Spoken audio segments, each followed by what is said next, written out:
मीरा भाईंदरचे वातावरण तापले। मोर्चाला परवानगी न मिळताही मनसे कार्यकर्त्यांनी मराठी अस्मिता मोर्चा काढला। मोठ्या संख्येने आलेल्या कार्यकर्त्यांना पोलिसांनी ताब्यात घेतले। तणावाच्या पार्श्वभूमीवर कलम 144 लागू। मनसे नेते अविनाश जाधव यांना रॅलीच्या आधी पहाटे 3 वाजता पोलिसांनी अटक केली। प्रमुख नेत्यांना पोलिसांनी अटक केल्याने कार्यकर्त्यांचा रोष वाढला। आंदोलन आणखी हिंसक झाले। गुजराती व्यापाऱ्यांना मोर्चा काढण्याची परवानगी आहे, मराठी लोकांना का नाही? मनसे नेते संदीप देशपांडे यांनी सरकारला विचारले। सरकारवर गुजराती पक्षपातीपणाचा आणि मराठी आवाज दाबण्याचा आरोपही केला। मीरा भाईंदर मोर्चातील पोलीस कारवाईमुळे संतप्त झालेले मंत्री प्रताप सरनाईक मराठी अस्मितेच्या लढाईत सामील होण्यासाठी पोहोचले, परंतु स्थानिक लोकांच्या विरोधामुळे त्यांना मीरा रोडवरून परतावे लागले। महाराष्ट्रात ओयो हॉटेल्स बंद पडू शकतात। भाजपा नेते सुधीर मुनगंटीवार यांनी उपस्थित केला प्रश्न। ओयो हॉटेल्स फक्त 1 तासासाठी खोल्या का भाड्याने देत आहे? तसेच संपूर्ण यंत्रणेची आणि खोल्यांची चौकशी करण्याची मागणीही केली। रेल्वे प्रशासनाचा मोठा निर्णय। ट्रेन सुटण्याच्या 8 तास आधी पहिला आरक्षण चार्ट प्रकाशित होणार। 10 जुलैपासून ट्रेन सुटण्याच्या 8 तास आधी प्रतीक्षा यादी तयार होणार। प्रवाशांना दिलासा। मुंबईत आजही काही ठिकाणी पावसाचा इशारा। हवामान खात्याने लोकांना सतर्क राहण्याचे आवाहन केले। मुंबई आणि त्यांच्या उपनगरांसाठी येलो अलर्ट जारी केला। पक्षाचे नेते आणि प्रवक्त्यांनी राज ठाकरेंविरुद्ध बोलू नये। दोन्ही ठाकरे बंधूंशी जवळीक साधल्याने शिंदेंना राजकीय नुकसानाची भीती आहे का, असा प्रश्न या आदेशाने उपस्थित केला।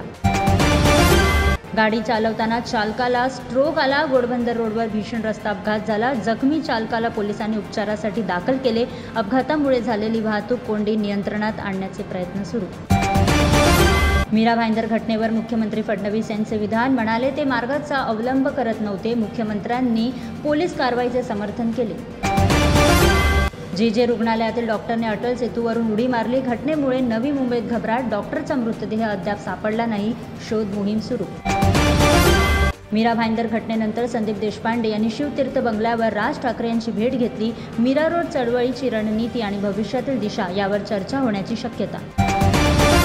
पुण्यात हृदयद्रावक घटना। आई बाहेर गेली असताना मुलगी खिडकीजवळ पोहोचली। शेजाराच्या सतर्कतेमुळे मुलीचा जीव वाचला।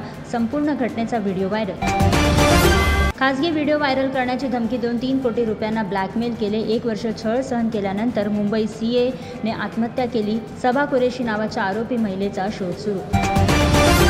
अबू आझमी यांनी मनसेवर जोरदार टीका केली की त्यांनी कायद्याची खिल्ली उडवली। मीरा रोडची घटना अनधिकृत होती आणि ती न्यायव्यवस्थेचा अपमान असल्यासारखे वाटले।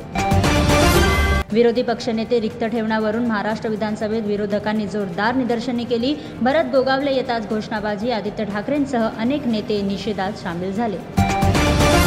कर्जत स्थानकावरील रेल्वे पोलिसांच्या सतर्कतेमुळे एका महिलेचा जीव वाचला। पतीला न पाहता तिने चालत्या ट्रेनमधून उडी मारली होती।